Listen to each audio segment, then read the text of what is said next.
दिल्ली की नई मुख्यमंत्री रेखा गुप्ता कुर्सी संभालते ही एक्शन में जुट गई। दिल्ली वालों से किए गए वादों को जल्द से जल्द पूरा करने के लिए अपनी टीम के साथ वो मैदान में उतर चुकी हैं। मंत्रालयों का बंटवारा कर दिया गया है और कैबिनेट की बैठक में भी बड़ा फैसला लिया गया है।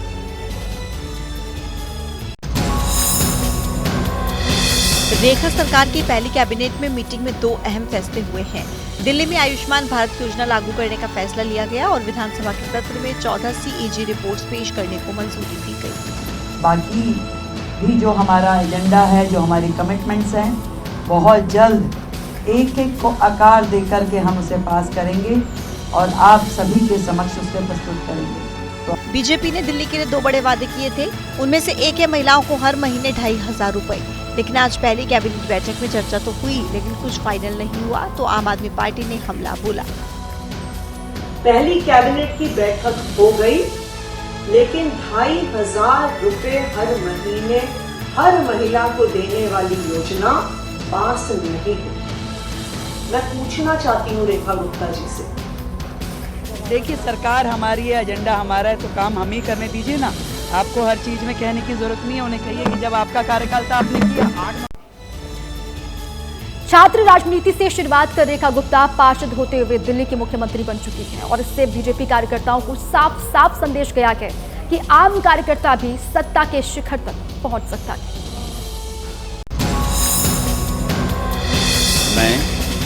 मैं रेखा गुप्ता ईश्वर की शपथ लेती हूँ कि इस शपथ के साथ दिल्ली में रेखा राज का आगाज हो गया।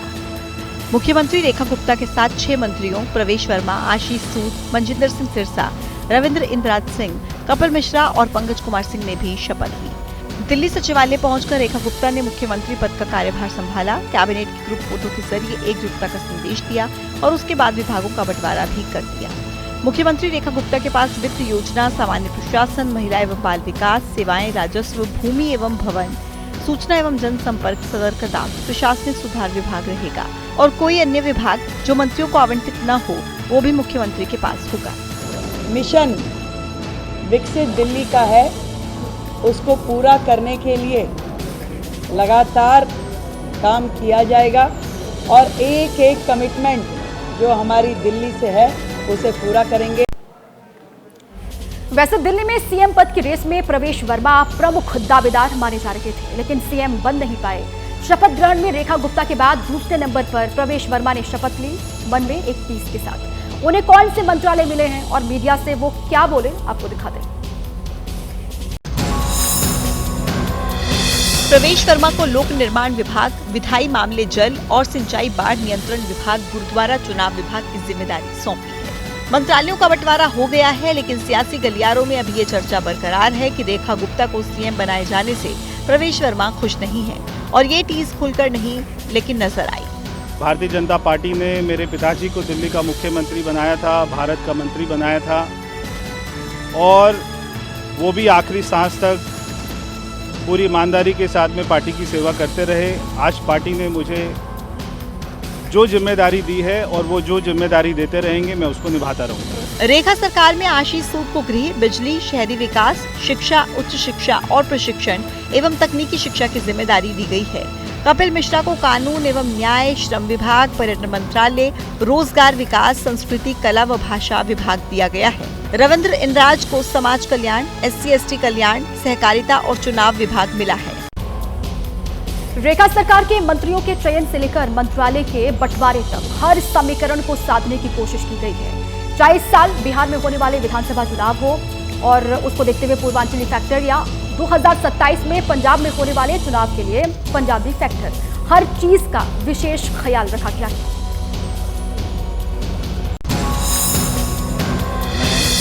दिल्ली के राजौरी गार्डन में भगवा परचम फहराने वाले मनजिंदर सिंह सिरसा को भी रेखा कैबिनेट में शामिल किया गया है। सरकार में उन्हें कई अहम विभाग दिए गए हैं।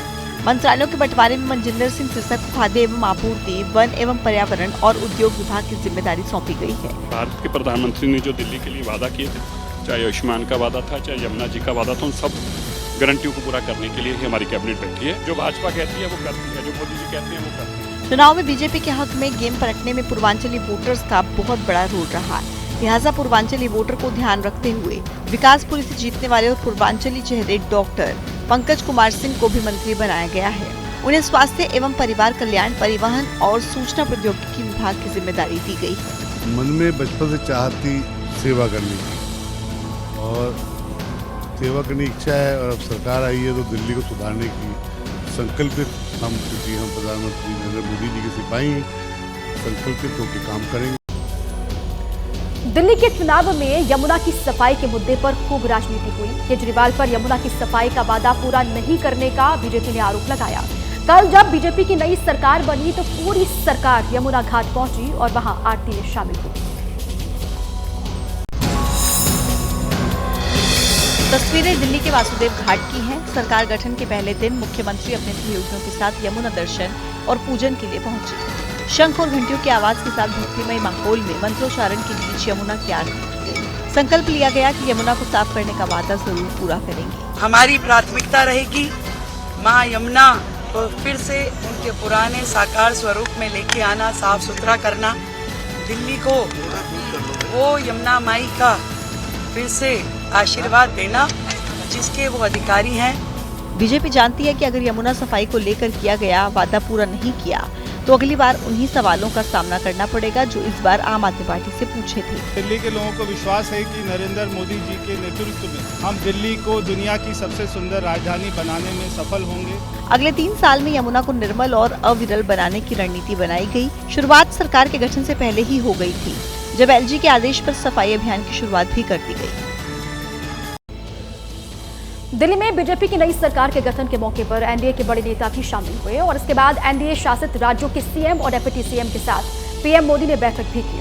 आगे के चुनाव की तैयारियों को लेकर पीएम मोदी ने सभी को जीत का मंत्र भी दिया।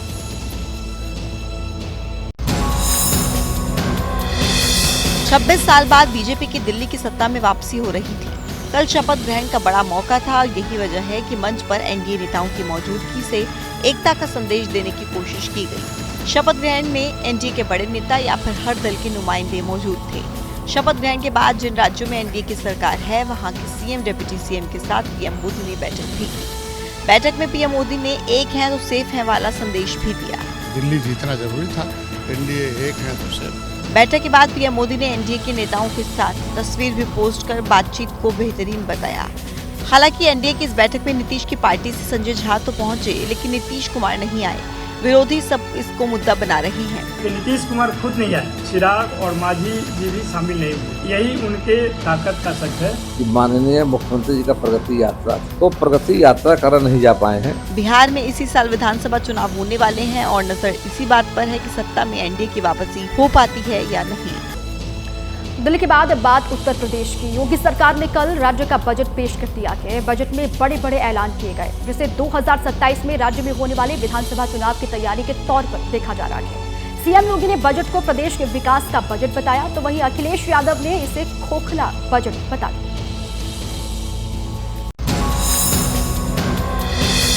यूपी के वित्त मंत्री सुरेश खन्ना ने अभी तक का सबसे बड़ा बजट पेश किया। वित्तीय वर्ष 2025-26 के लिए 8,08,736 करोड़ रुपए का बजट पेश किया गया, जो कि पिछले बजट से करीब 10% ज्यादा है। बजट में 92,919 पदों पर भर्ती, 12वीं पास करने वाले छात्राओं को स्कूटी, राज्यों में 4 नए एक्सप्रेसवे, छोटा पशुओं से राहत के लिए 2000 करोड़ रुपए, कारोबार के लिए युवाओं को ब्याज मुक्त कर्ज, मथुरा वृंदावन कॉरिडोर निर्माण का ऐलान किया गया है। देश के किसी भी राज्य का सबसे बड़ा बजट यह गरीब, अन्नदाता किसान, युवा, महिला के उत्थान को समर्पित है।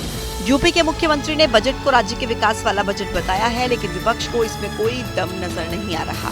इसका 9वां बजट पेश हुआ है। ये सेकेंड लास्ट बजट है इनका। ये बजट नहीं, बड़ा ढोल है जिसमें आवाज तो बहुत है पर अंदर से खाली है। ये बजट खोखला है।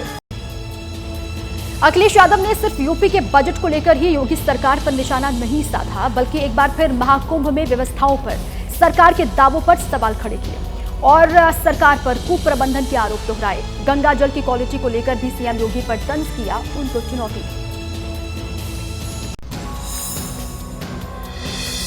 सेंट्रल पॉल्यूशन कंट्रोल बोर्ड ने एनजीटी में एक रिपोर्ट देकर संगम के पानी को नहाने लायक नहीं बताया था। जिसे यूपी पॉल्यूशन कंट्रोल बोर्ड ने एनजीटी में नई रिपोर्ट देकर गलत साबित किया था। उसी का जिक्र सीएम योगी ने बुधवार को विधानसभा में किया था और अब अखिलेश यादव ने उन्हें घेरा है कि संगम और उसके आगे पीछे जो बीओडी है वो 3 या उससे कम है और डिजॉल्व ऑक्सीजन की मात्रा ये 8 और 9 से अधिक पाई जा रही, यानी संगम का जल स्नान करने लायक भी है और आचमन करने लायक भी है। जो लोग इसका दुष्प्रचार कर रहे हैं वो उन सबको इस बात को देखना चाहिए। बीजेपी के सभी नेताओं को सिंटेक्स टंकी भर के दी जाए, उनके घरों पे पहुंचाया जाए विशेष गाड़ी से, जिससे वो अपना खाना बनाएं उसी पानी से, स्नान करें और जब समय आए तब पीते भी रहें दवाई के रूप। और मैं तो कहूँ कमाल लगता है, एक बोतल में भर करके वहीं रख देना उस सदन में, जब पी के दिखाओ। महाकुंभ को लेकर जो सियासी संग्राम छिड़ा हुआ है उसमें पश्चिम बंगाल की सीएम ममता बनर्जी का नाम भी आता है, जिन्होंने महाकुंभ में भगदड़ की घटना का जिक्र करते हुए इसकी तुलना मृत्यु कुंभ से की थी। और इस विवाद के बीच एक और बयान दे दिया है। ममता बनर्जी ने अब क्या कहा और इससे पहले क्या कहा था, आपको दिखाते हैं। মহাকুম্ভ আমি নাইবা বললাম, ওটা এখন মৃত্যু কুম্ভ হয়ে গেছে, মৃত্যু কূপের মতো, কিন্তু প্ল্যানিং না করে এত হাইপ তুলে। ममता बनर्जी के इस बयान पर लगातार विवाद बना हुआ है। संवैधानिक प्रधान के हस्तक्षेप करते হবে। बीजेपी लगातार उन पर हमलावर है। महाकुंभের পুণ্য স্নান, महाकुंभের অপমান। ममता के बयान पर साधु संत भी भड़के हुए हैं।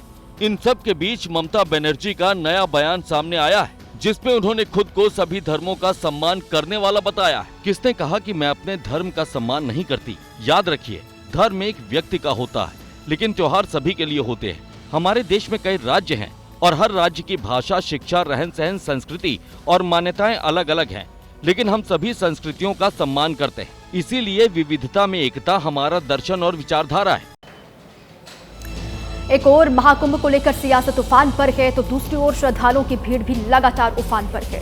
महाकुंभ के समापन में बस 6 दिन बाकी हैं और स्नान करने वालों का जो आंकड़ा है वो 58 करोड़ को पार कर चुका है।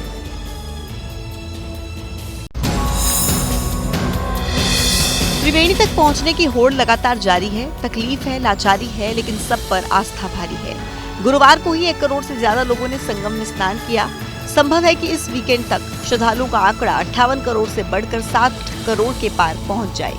जिन लोगों ने अभी डुबकी नहीं लगाई है उनकी बेताबी की तस्वीरें लगातार आ रही हैं। ये तस्वीरें मध्य प्रदेश के कटनी रेलवे स्टेशन की हैं, जहां प्रयागराज जाने के लिए लोगों की भीड़ उमड़ पड़ी। भीड़ को काबू करने के लिए पुलिस बल को कड़ी मशक्कत करनी पड़ी। हर आम और खास इस महाकुंभ का हिस्सा बनना चाहता है। गुरुवार को केंद्रीय मंत्री गिरिराज सिंह ने भी डुबकी लगाई। 50 से ऊपर 60 करोड़ के लोग आके ऐसा कहा जा रहा है। 56 करोड़, 57 करोड़, और जिस ढंग का मैनेजमेंट और सफाई है ये काबिले तारीफ है। वीकेंड पर भीड़ बढ़ने का अनुमान है, इसलिए सभी वीआईपी पास रद्द कर दिए गए हैं। मेला क्षेत्र में गाड़ियों का भी प्रवेश बंद रहेगा। अब आगे बढ़ते हैं, बात राजनीति की। लोकसभा में विपक्ष के नेता राहुल गांधी अपने संसदीय क्षेत्र रायबरेली के दौरे पर हैं। कल राहुल गांधी ने मायावती को बीजेपी की बी टीम बताया था। मायावती ने भी पलटवार करते हुए कांग्रेस को जातिवादी पार्टी बता दिया। रायबरेली में दलित छात्रों से संवाद के दौरान राहुल गांधी ने मायावती का जिक्र किया। राहुल गांधी ने कहा कि अगले चुनाव में मायावती उनके साथ होती तो बीजेपी कभी नहीं जीत पाती। बहन जी, आजकल चुनाव ठीक से क्यों नहीं लड़ रहे? ये भी सच्चाई है। अब हम चाहते थे कि बहन जी बीजेपी के विरोध में हमारे साथ लड़ेंगे।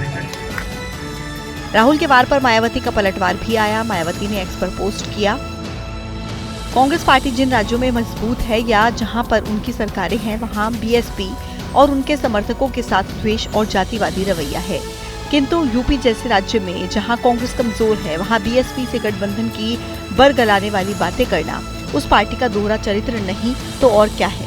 यूपी में बीएसपी ने लोकसभा चुनाव अकेले लड़ा था।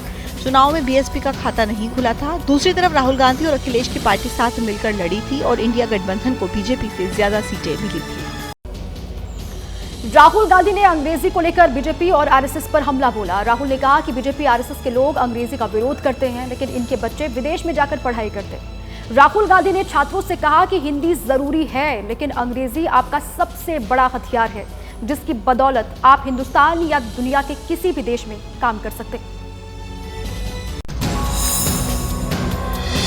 जैसे बीजेपी आरएसएस के लोग कहते हैं कि अंग्रेजी नहीं सीखनी चाहिए। मोहन भागवत हर रोज कहता है कि भैया अंग्रेजी नहीं बोलनी चाहिए, हिंदी बोलनी चाहिए। मगर फिर आप आरएसएस के बच्चों को देखो, बीजेपी के लोगों के बच्चों को देखो, उनके मंत्रियों के बच्चों को देखो, सब इंग्लैंड जाके पढ़ रहे हैं। अंग्रेजी भैया, अंग्रेजी हथियार। अंग्रेजी आप सीख गए तो आप कहीं भी घुस जाओ। अमेरिका तक जाओगे, जापान चले जाओगे, कहीं भी जा सकते हो, किसी भी कंपनी में काम कर सकते हो, क्योंकि वो चाहते हैं कि दरवाजा आपके लिए बंद है। वो चाहते हैं कि आप भैया अंग्रेजी मत सीखो, क्योंकि जहां अंग्रेजी बोली जाती है वो चाहते हैं वहां दलित ना आए, आदिवासी ना आए, पिछड़ा ना आए, गरीब जनरल कास्ट का भी ना आए। ठेका लगा हुआ है उनका।